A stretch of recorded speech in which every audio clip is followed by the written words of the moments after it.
Now we have a presentation by GIOVANNI, ZINN, city engineer from New Haven, for the green infrastructure designing for future by going back to nature. All right, thank you very much for inviting me to be here. Thanks, Tom, and thanks for everyone for the wonderful introduction. Here to talk a bit about green stormwater infrastructure and some of the benefits and challenges that we've seen in New Haven as we try to implement this technique as part of a larger array of ways that we deal with stormwater. So again, I'm the city engineer, so we're responsible for the design and construction of the city's infrastructure, roads, bridges, all sorts of different things. So stormwater is part of what we do, but in New Haven, it's a pretty important one. We're obviously a coastal community. Here are a couple pictures of what happens when things go bad. We see, especially also with climate change, increased precipitation, sea level rise, more frequent high-intensity rain events, all of which are a big problem. So the picture on the left there is actually right in front of Union Station in New Haven, our biggest rail station, the Northeast Corridor. That's a slight problem. The other picture is from across the rail yard, taken from Connecticut's new $1 billion rail maintenance facility. That floods pretty badly as well. That truck apparently did make it through, although you'll notice the very nice geyser out of the catch basin right at the edge of the screen there. So we have a lot of challenges, especially when we see both storm surge and high-intensity rain events. To address this, we've turned a lot to green stormwater infrastructure as a way of having water not even enter our system, but rather divert it before it goes into the catch basin. So here's a nice little map of New Haven. We have, I think actually these numbers are a couple months old, so we're about at 40 bioswales, we have 19 dry wells, we have pervious concrete installations, and rain gardens. And these installations have various different motivations related to them.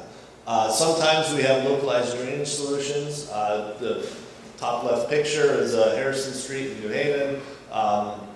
It had Emerson Street, sorry. We had a couple of bird baths that we couldn't fix by regrading the road. Also, there was no storm line in the road. It would have been probably $50,000 to $75,000 to install a storm drain line. So we built two green stormwater infrastructure installations for a total of about $12,000, and that's taken care of the problem. Flood prevention, especially in our downtown area, flash flooding, and also flooding related to coastal storm surge and coastal events is a big problem, as you can see. So trying again to divert water from the storm system and combine systems into the ground is very advantageous for us. CSO mitigation, we're very proud of our partnership with the Greater New Haven Water Pollution Control Authority on green stormwater infrastructure, working together in CSO areas to implement that. Talk a little bit more about that later. And then finally, also for research, green stormwater infrastructure is relatively new as a concept. We don't have a pipe. It's very easy to understand its performance characteristics. A green stormwater infrastructure installation is a little more complicated to understand. And so we've partnered with Yale University and Quinnipiac University to try to get some data on real-world installations. So one of the things, as we were starting to think about green stormwater infrastructure in New Haven, one of the things we realized was that you really have to build this type of infrastructure very differently from traditional gray infrastructure. We're all very used to, big designs, big construction contracts, large masses of concrete. It's all very neat. It works. We've done it for many, many years. That model we found really doesn't work as well for green stormwater infrastructure. One of the biggest things is that it's very visible infrastructure. It alters the streetscape. Looking at bringing in the community into the project team, talking to your neighbors, going door to door, doing outreach. Also, one of the other things is designing for more skill levels. You know, if you're putting in a 72-inch pipe or something like that, that requires a certain level of construction contractor. Building a bioswale at the side of the road, you know, you can use far different skill levels than you need for some of the larger projects that, you know, we're all used to constructing. We need to also remember that green stormwater infrastructure doesn't work everywhere. You really have to embrace its strengths. Find the spots where it works. New Haven is built on sand. We have infiltration rates that are quite spectacular. The Connecticut Stormwater Manual says you can't, you know, design a system using a rate of over 5 inches an hour. 5 inches an hour is a terrible sight in New Haven. We regularly have, you know, both our own tests and developers coming in saying, you know, anywhere from 10 to 300 inches an hour of infiltration, which is very, very good for what we're trying to do here. Also, we find that we have to use the infrastructure as an engagement tool. Catch basins, they're simple, they're functional, they work, but people sort of forget about the water once it goes through that grate. And they don't know where it goes. And green stormwater infrastructure is a way to really highlight what is happening, where the water is going, and also build support in your community for things like CSO mitigation and things like that. And finally, you know, a couple last things, co-benefits. You know, we will see a couple projects where we do traffic calming using green stormwater infrastructure in part. Also understanding the performance, again, trying to measure what we've been able to accomplish in order to justify continuing to do it. So a little bit about bringing the community into the project team. We've been lucky to partner with a couple of nonprofits in New Haven on the construction here. The Urban Resources Initiative, which is affiliated with Yale, they do the city's tree planting program. They work with neighbors and other people to on some of the green spaces in New Haven, planting flowers and things like that. So they were a natural partner for starting to look at some of these planted areas. We also work with Emerge, which works with the prison reentry population to provide job skills training programs. So working with them together, we were able to create a real team to build these bioswales and other green stormwater infrastructure in a way that was both cost advantageous to the city, but even more so had a lot of co-benefits. We also been working with Connecticut Fund for the Environment to Save the Sound and some installations and grants together, again, furthering their mission, our mission, and improving the neighborhood. They're very good at things that we are not. They're, you know, when you're in a WPCA or working for a city, knocking on doors and talking to people about stormwater is perhaps not at the top of our list of favorite things to do. They're very good at it, at outreach, and that's really been a big part of the success of our projects, is going out there, talking to the community, and having people be interested. We've actually had situations where, you know, at the end of some of our work in the Newhallville section of New Haven, all of the neighbors threw a barbecue for the crews that were building the installations because they were so excited about this coming into their neighborhood. So here's a shot, actually, the work in Newhallville. We have crews from Emerge. One of the other things is using crews that are local. We are able to, you know, their cousins walk by, their friends walk by, they stop, they talk, they explain what they're building, and they're, you know, very excited about it, and that excitement sort of goes off into the community and gets a lot of support for it. One of the other things is that we really try to meet with the neighbors ahead of time and go through all the design details, tell them why we're doing this, why we're putting the installations where they are, and really get people into the design details, because if they understand it, they're much more likely to be supportive of it and also care for it long term, which is very important in these types of installations. So I talked a bit about designing for more skill levels. I'll talk a bit more about our design that we've been using. This is a rendering from New York City of their bioswale design.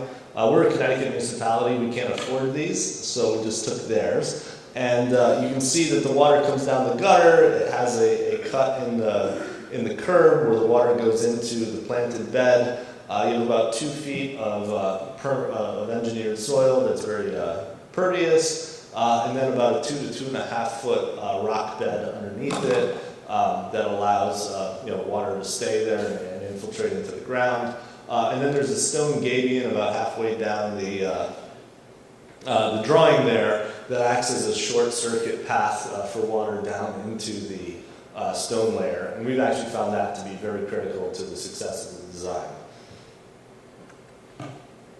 Again, because we are a poor municipality, we had to come up with some different design solutions. One of the things that we did, which you can't really see in the picture on the right, but the picture on the left, is we eliminated one of the curb cuts. As long as the water can go in, we don't really care if it can come out. It'll just sort of pond back, and then if the bioswale is full, the water will bypass it.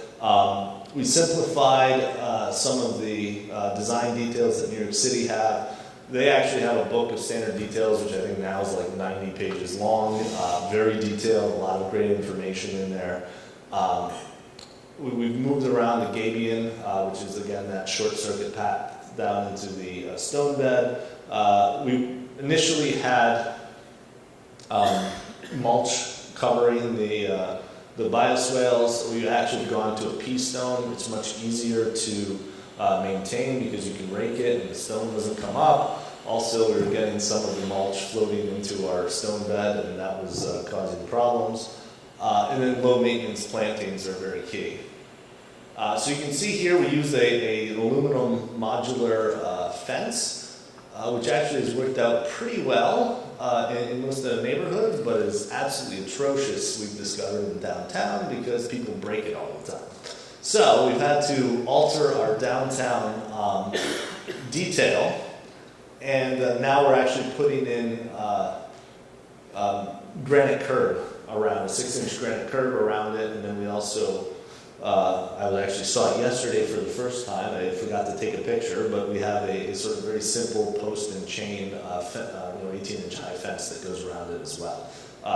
This is, quite frankly, a lot more attractive. Also cost competitive with the previous fence we were using, and we think long term will be a lot more durable.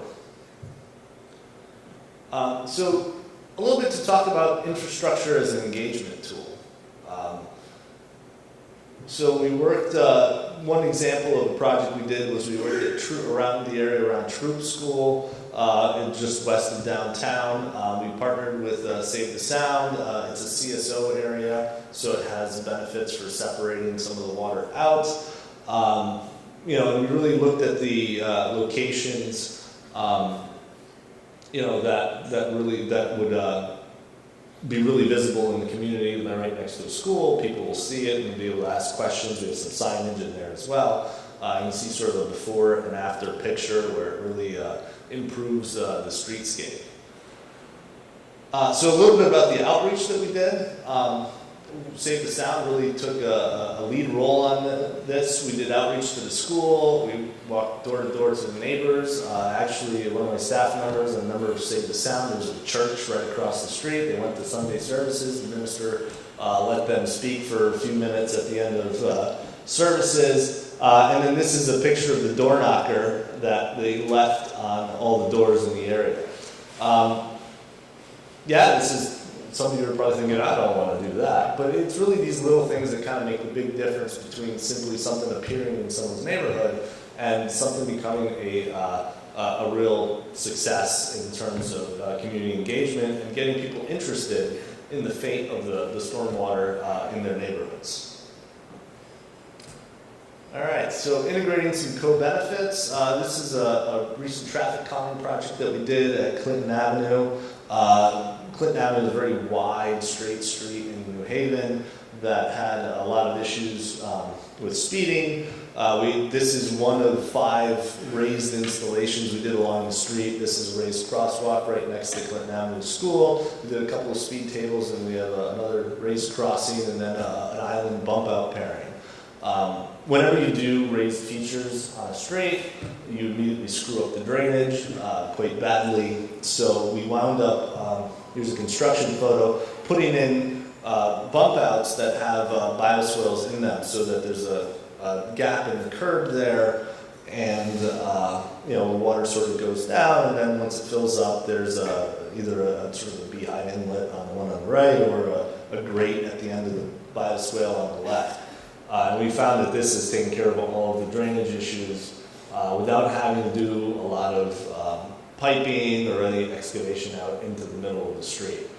So that has a lot of benefits for a simpler MPT pattern, less disruption to the neighborhood, and also creates an attractive feature for people walking by.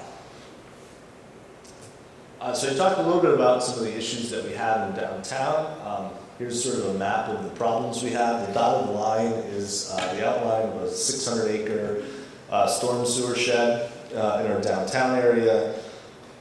Due to the various historical reasons, all of that water sort of goes to that pinch point right in front of just up the street from our train station.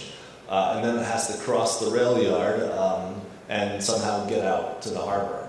The area between the rail yard and the harbor, which is about 200 acres, was all filled in the 50s. So it's all very flat, very low land. It is hard to get any sort of pitch to any of the pipes there. So it's a very big challenge for us. And as soon as we see, sea level rise and any sort of storm surge, then our storm system really stops working. And we get a lot of flooding, as you saw earlier in some of the pictures. So our large strategy for combating this is to look heavily at green and stormwater infrastructure in the upper reaches of the storm system. And you can see that in the green areas there. Basically, we have wonderful sandy soils, as much water as we can divert into those soils. It's all water that we don't have to deal with in a much more expensive fashion once it gets further down in the system. As you collect the water, and there's we'll call them interactions between the combined system and the storm system, especially as you get down towards that area with the star, it gets much more expensive to deal with them. Now, we fully understand that green stormwater infrastructure isn't going to solve the problem completely.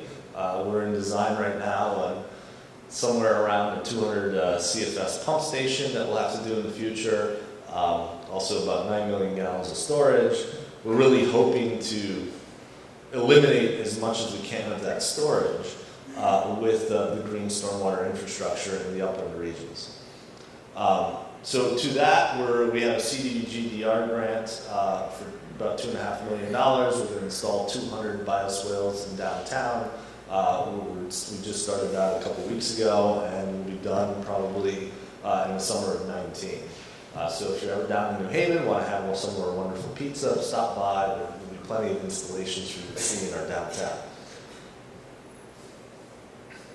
So one of the big questions I always get, I get two questions. One of which is, how do you know these things work?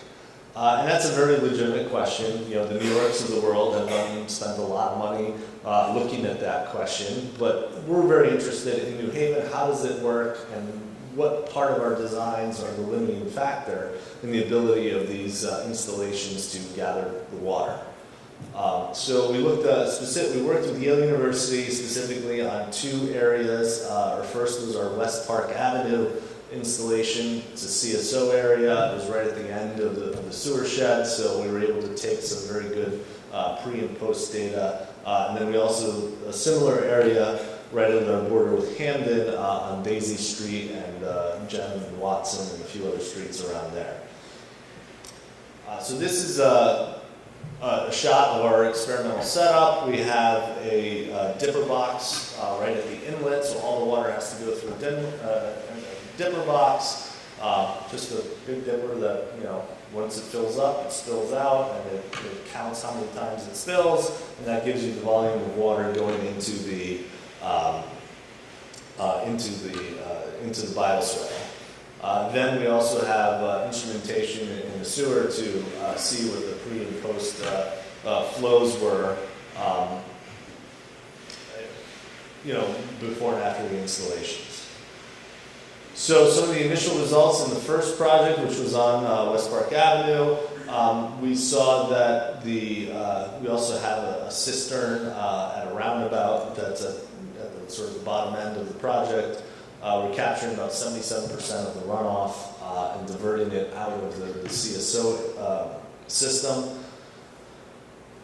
And the biggest limitation that we saw was the inlet performance. Blockages at the inlet, the size of the inlet, water getting past the inlet, much more so than the bioswales themselves. They really weren't ever filling up completely with water. So then we went and looked at the other area in Newhallville and at some of the results there. This is actually, Dr. Gabe Benoit from the Yale Forestry School and his team put this together. They haven't quite published this yet, so this is I think one of the first times that anyone's seen it. There again, you can see the total flows for different size storm events that we've had so far. The blue is the pre-implementation, and then the red is the post. So there's a pretty significant drop in the flows, and anecdotally, they actually, I think not for this one, but the previous project, they used the V-notch weir, and the weir got a lot dirtier once you put in the bioswales. So even on that level, you can certainly notice that the flows have gone down, those peak flows. For us, here's another place on Gem Street, another watershed that we looked at, where you have sort of very similar results. The exact benefit you get obviously depends on the shape of the storm. But again, there are very significant benefits, and we hope to continue working with them to find exactly and refine those numbers as we go forward. We are doing instrumentation with Yale in our downtown. As we start putting in the 200, we have some very large pipes. We're actually in a couple of 84-inch pipes yesterday, putting in Doppler flow meters in order to get some pre-assessments in. And it does seem to work very much. We're very interested in those high flow, short duration events. One of the things we have noticed in the data that it very much changes, not only lowers the peak, but stretches the peak out, the installation of green stormwater infrastructure, and that obviously has a lot of benefits to a storm sewer system that can easily get overwhelmed. Finally, I'm not taking too much time here. Maintenance is a big, big question that everyone asks. And what we found is, well, first of all, our regular stormwater system requires maintenance. I spend hundreds of thousands of dollars a year hiring vacuum trucks to go out there and clean out every catch basin. So, it's not as if the regular storm system just takes care of itself. What we found was, we began working with the Urban Resources Initiative. We found that we need to clean probably about once a quarter to keep them functioning correctly. We engage with neighbors, let them select the plants and all that sort of stuff when they're interested, and they tend to take care of them probably a little more often than that. So we think that 200 bioswales will probably cost us about anywhere from about $40,000 to $60,000 a year to maintain. And as we have more of them, the cost will go down because there's economies of scale. We see it as a way to avoid, again, some rather large capital costs. Also, it's a way to provide green jobs and other economic opportunities that support some of the other issues and work of the city. So there's a lot of co-benefits that make this a much more valuable project. So the upcoming projects that we have 200 bioswales in downtown. We also have somewhere between 75 and 90 bioswales that we're working with the Greater New Haven Water Pollution Control Authority on. I believe those are clean water funded bioswales. They're building them, we're going to maintain them, and it's, I think, been a very productive partnership. So maybe that's something we can take back to your communities and talk to them about. One of the other things I'll note is that this program is actually going to help us a lot, the downtown part, not the CSO areas, on our MS4 compliance, disconnecting our connected area as we go forward with the new MS4 permit. We're pretty much going to meet those requirements very, very easily. So that's another benefit to take back to your towns. So finally, some of the lessons that we learned, go to the green first philosophy. Try to solve some of your problems with green stormwater infrastructure first. It often costs less, it's more attractive, it has a lot of other benefits. I often talk to people in academia about this, and they, you can't steal other people's work in academia. In government, we really encourage that, so find what works elsewhere, and to do that. A lot of times when we work with consultants, and especially a couple of years ago, I think the New Haven design community has sort of picked up on this. There's a lot of hedging your bets on green stormwater infrastructure. So you put in a bioswale or something else, and then you would build a gray stormwater infrastructure right next to it, because you're not quite sure it's going to work. Or you put under drains and everything. We don't put under drains in anything. We're pretty confident it works, and if it doesn't work, then it just bypasses it and goes to the storm drain that's already there. We basically, on all of our city development projects, when we have to build a parking lot, we put in green stormwater infrastructure. It's less expensive, it's an amenity to the site, and it works. And we're pretty confident with that. We've used a really iterative design process. We work very closely with our contractors and our partners to figure out what works, what doesn't, and be able to really simplify the design. We precast as much as we can, so it really reduces the quantity of time out in the field. One of the craziest things that we do is in downtown, we actually hand dig all of our installations because of the quantity of utilities. The first one we ever built, which was actually with WPCA, marked it out, call before you dig, everything. You start digging, hand digging, because we're using a nonprofit, and there's 3 traffic and parking conduits right down the middle of it that were never marked out. We would have lost one of the more complicated intersections in the city had we gone in there with an excavator. So it actually works financially pretty similar to having equipment. Equipment isn't cheap. The MPT pattern is not cheap. It really reduces the traffic impacts a lot, so you really have to think outside the box on some of these things, and you can find ways to bring the cost down. Again, we talked a lot about partnerships and co-benefits, and really I just want to emphasize once again how important it is to engage with the community. This is something that people will really want. We get requests all the time for bioswales in front of people's houses. I want one of those in front of my house. Well, you're at the high point in the road. We really can't put one there, so it's a sometimes difficult conversation to have, but it's a very good one to have. And we found a lot of really positive results from that. So anyway, that was kind of an overview of what we're doing in New Haven. Check back with us after we've installed a couple hundred of these in the next year. Hopefully we'll be still this excited about it. But if anyone has any questions, or if you guys do questions, but you can also, my email address there, and also follow us on Twitter. We have a lot of pictures of our installations up there. Thank you.